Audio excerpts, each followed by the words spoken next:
over the last 4 to 5 years, it is very discernible that number one, the type of questions that have been asked, those are also transitioning, and moreover, the expectation has also matured from the examiner. Essay writing is a three-step process. First is selection, second is ideation, and third is articulation. Selection is the first step. Here, if you go wrong, then the next two steps are not going to help you. I always tell students that your essay must be heftier than others. Now, what do I mean by heft? Heft, dear students, is more mass for the same volume. We have got trained to look for information only when we read articles and editorials. We are not trained to look at how the writer has argued his position.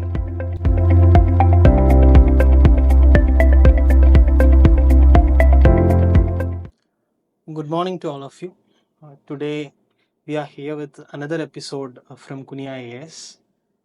Today here with me, my beloved teacher also, Mr. Jawad Kazi sir.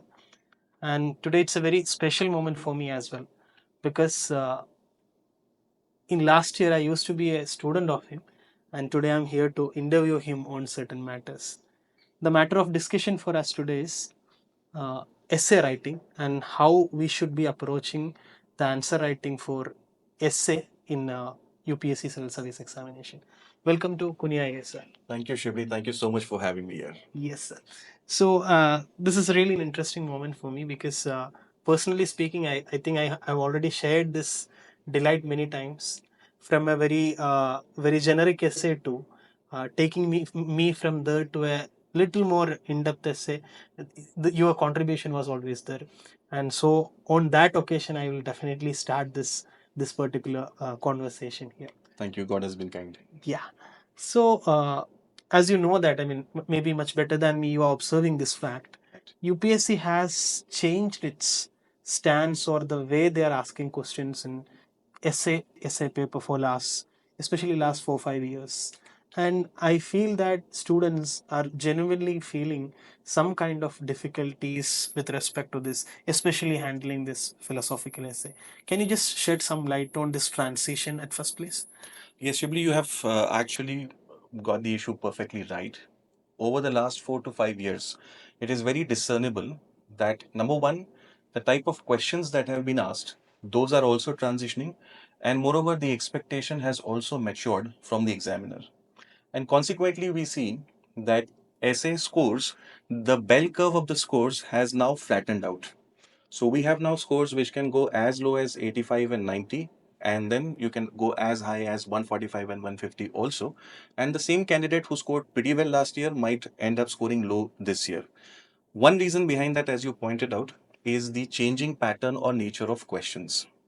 Primarily in that is the preponderance of topics which students prefer to call, as philosophical topics.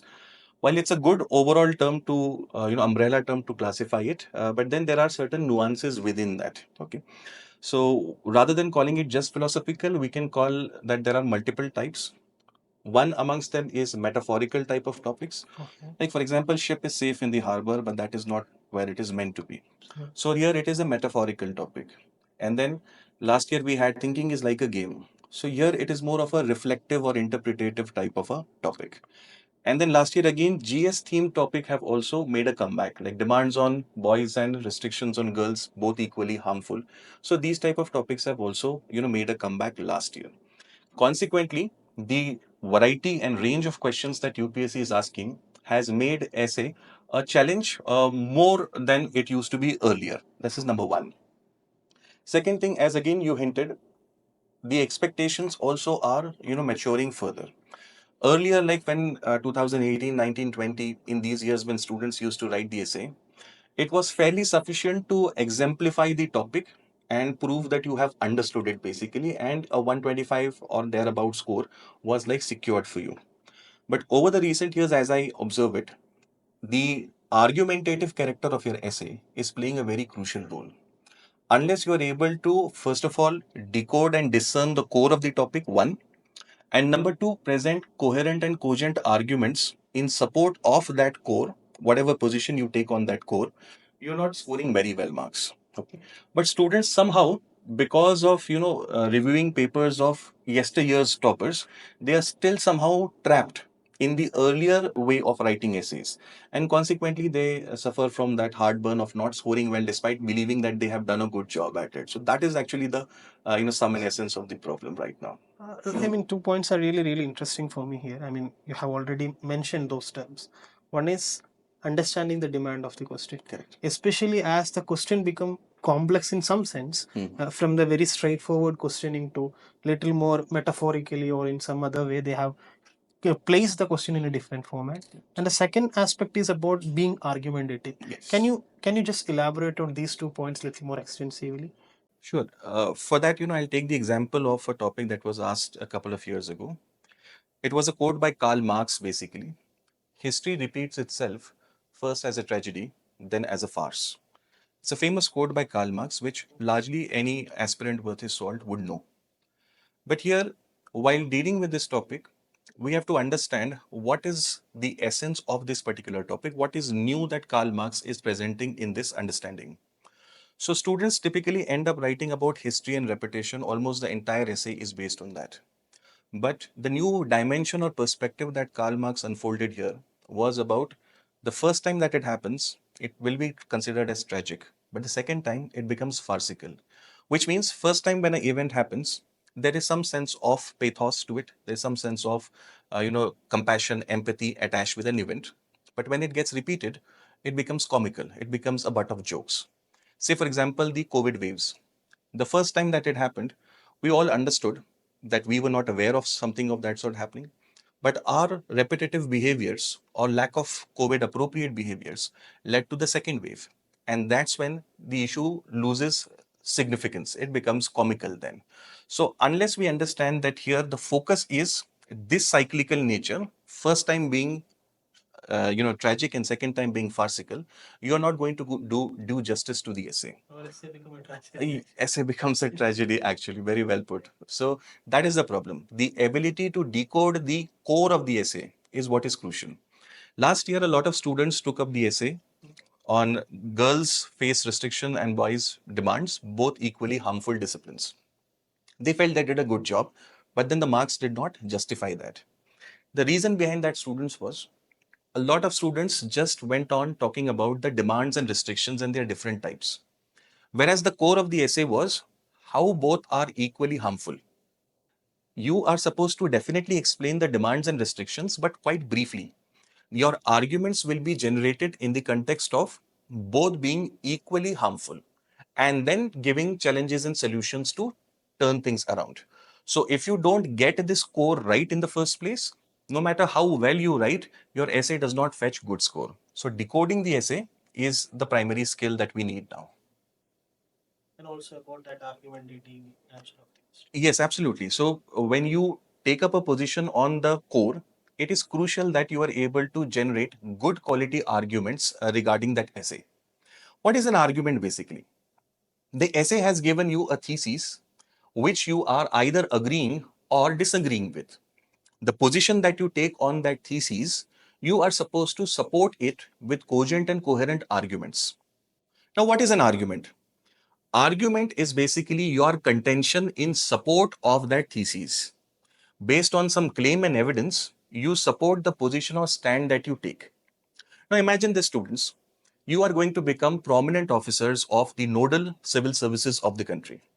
Is it not natural? It is not, very reasonable to expect that when you take a position or a stand on something, you are able to provide four cogent, coherent arguments and deal with its counter side. So this is a very reasonable expectation that examiner has from aspirants. But very often, students just exemplify the topic and feel that their job is done. But that is not the case. Arguments are very essential. And when it comes to argument, I think in order to give them a picture about what an argument look like, I feel like, I mean, once you said it in the class, people need to ponder into the question of why this is occurring or the why question of it, Okay. other than just merely looking at like how question of it. Absolutely. And the causes and consequences, impacts, these areas they need a important consideration, I feel. Absolutely. That's perfectly put. The thesis needs to be justified with answers to as to why it is relevant. When you ask the question why, both the disciplines, that is demands on boys and restrictions on girls, they are equally harmful, then you can get a mental churn and develop some claims in support of that. These claims, when supported with examples and evidences, help to create a coherent argument. And 4 to 5 coherent arguments in support of your stand is what makes your essay hefty. I always tell students that your essay must be heftier than others. Now, what do I mean by heft? Heft, dear students, is more mass for the same volume. Everybody is going to write a 11-pager essay, 1200 odd words. But then your essay must be heftier in terms of the content that it brings in. The center of gravity of your essay is the arguments. The quality of your claims, the range and depth of your examples is going to bring more heft to what you are saying. And that is how, a first timer is able to score 140, whereas a veteran is barely crossing 100 marks. Now, in terms of the knowledge, the veteran obviously has more knowledge than the first timer, but it is the heft in the essay of the first timer that gets him that leverage. So that is what we actually need to look out for. This is very interesting for me. I mean, in order to make it more simple for the viewers to see this, you are talking about the heft or the content richness of these arguments. Right. So I think if we could think about, like, I mean, it, at least a two kind of arguments where one is not that up to the mark, or I mean, there is an explanation and argument, but it's not hefty or not that content rich. On the other hand, you have something to be said as, this is really a core argumentative or a perfect content is argument is there. Right. Can you just give me an example how these two, because as an evaluator also you might have came across these two, Correct. two different dimensions people have often written. True, true.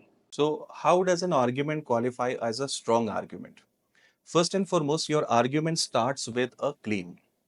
A claim is a sentence or statement that you use to support the thesis of the topic, the position that you have taken on the topic.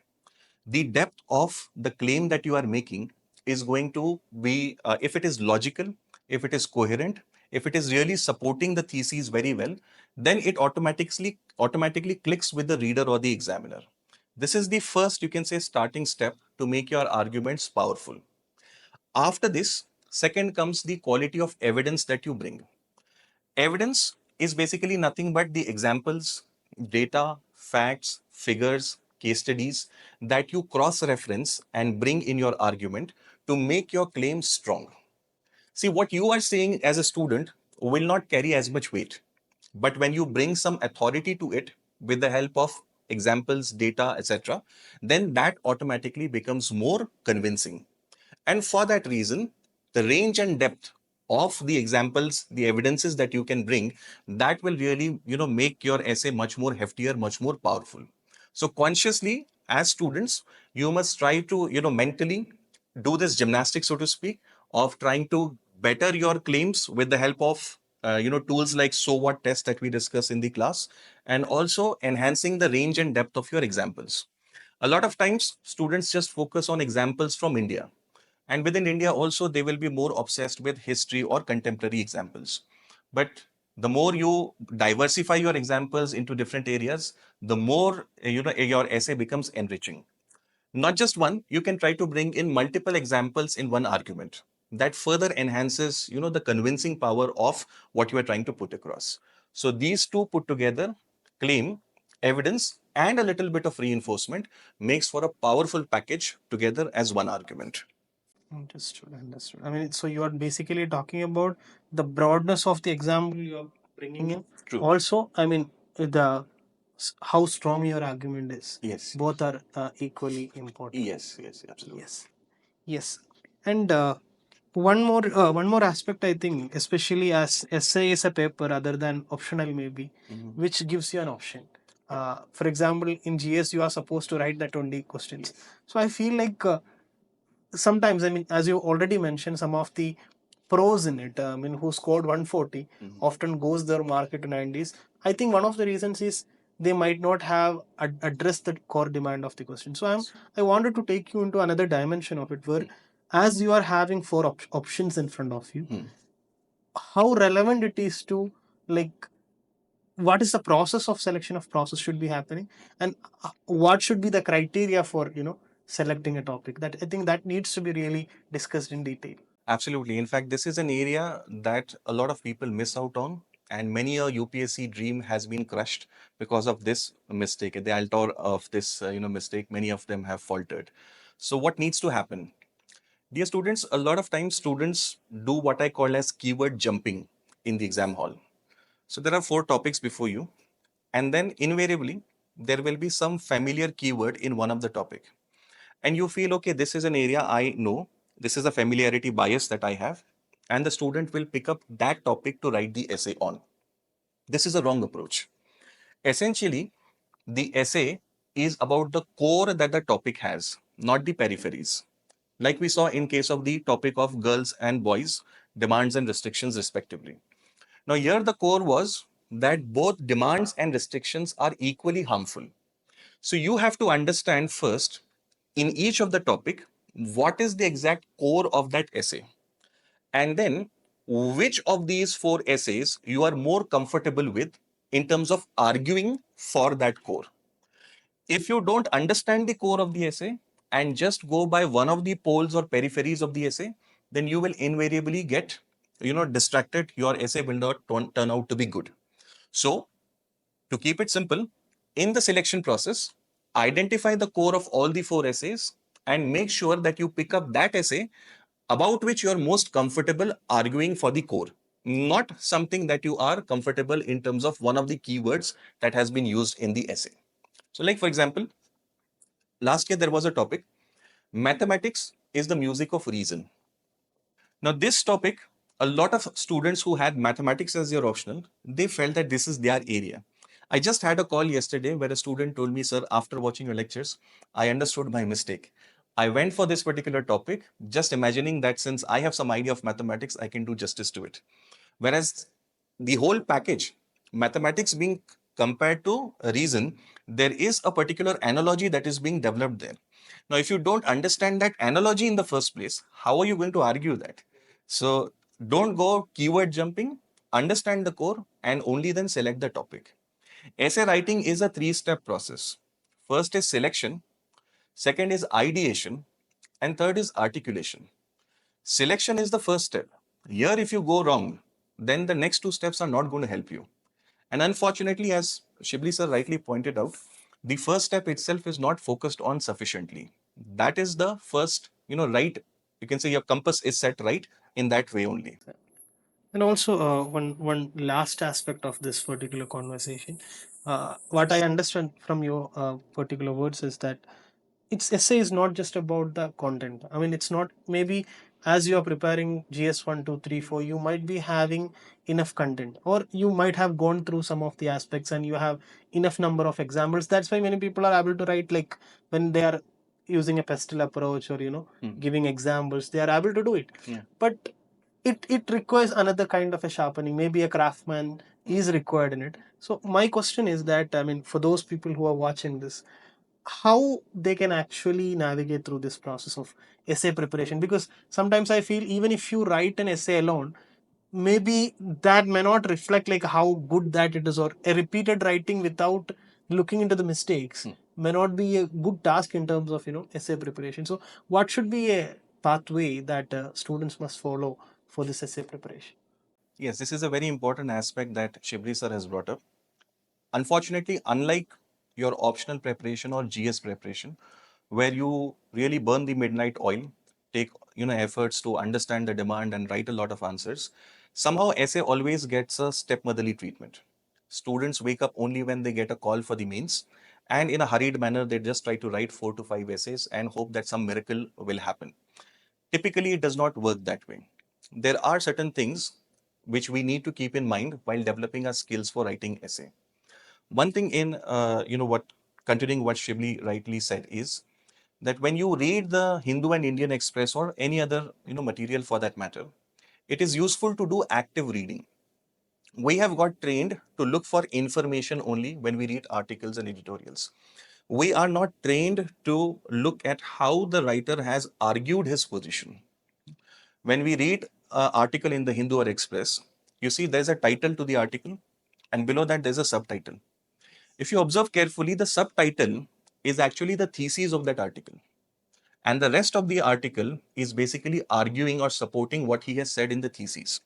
So if only we are careful enough to understand what is the position that the writer is trying to take, and whether the arguments that he or she is developing are adding up supporting that position, if we look at it from that perspective also, we will get a lot of brilliant insights to develop our own arguments. So when you read newspapers, or for that matter, any other material that you come across, this kind of active reading can come in very, very handy. So this is one thing that we must remember. Second thing, again, what you rightly pointed out is in terms of content. Content that is required for essay writing, every aspirant who's writing mains, let me assure you, with all the authority that I have at my command as somebody who has been doing this for quite some time now, everybody has content. Content is not the challenge. Anybody who prepares for 1 year based on GS and current affairs that he has prepared, you have the content for it. So don't get obsessed with content. Instead, get obsessed with your thought process. The skeleton of the essay is your thesis and the claims that you make in your arguments. And these are original, they are coming from the churning of your mind. Content is there to flesh out what you have presented as the skeleton. If the skeleton is robust, then the fleshing out can be effective. But if there is no skeleton and you're only piling up content and examples, then it's like a flubbery body which cannot even stand by itself. Your essay is not going to create any impact. So, the more important thing that needs to be done is going through that mental churn of understanding what the topic is saying, seeing whether you can relate with that thesis, so agreeing with it or disagreeing with it, and then developing coherent claims in support of your stance. The examples and the content that will follow. That's a very good insight from me. I mean, actually, two aspects you have mentioned. I mean, the thought process is something that you have to be looking at. Many times, especially as many teachers say dimensions and dimensions, people often give their much focus on, how can I look from political perspective, how can I look from economic perspective. But it's more about that, the depth of the argument that you're making. That is first aspect you mentioned. And along with it, one interesting aspect for the UPSC aspirants, as most of them are reading newspapers, it's a very, maybe it's we are at a automated stage right now. We just try to gather the information out of it. Exactly. Like whether it is in support of argument, how can I make it? Yes. What are the negative arguments of it? Rather than it, we are not looking much into the, the flow, how an argument or how that particular prose is actually, created. That I think it should be a good insight. I mean, for those people who are really seriously looking for, changing the way they are approaching their answer. Sure. You have given us a very good time. Like, I mean, we have been talking for the last 20 to 30 minutes. I think, I mean, even for me, it was as I am also writing the exam this year, it was good insights for me. I mean, I will also try to incorporate it. And for me, when I am concluding or when I am listening to what you are saying, even there is a possibility of making a philosophical question on answer writing of essay itself. That's good. That is what I feel about it. And yeah, your last thoughts on this matter, and we will wind up, sir. Okay. So, dear students, essay is where you are taking the reader on a guided tour. The more smooth you make this tour with the help of good signpost, with the help of good arguments, the more the reader will have a enriching and enjoyable experience. It is completely in your hands. It has been left up to you. Take good efforts to write good essays. The return cost benefit analysis of essay is much better than any other paper that you appear for in the mains examination. Unfortunately, it has been a poor cousin, but I hope after this enlightening interview with Shivli, I hope you will be encouraged to take due efforts for this particular paper, and wish you all the best for your preparation. May you all do well. Thank you very much. Thank you so much, sir. Thank you Thank for you. coming to us and enlightening us. It's my Thank pleasure. you. Yeah, Absolutely. thank you, Thank you. sir. Yeah.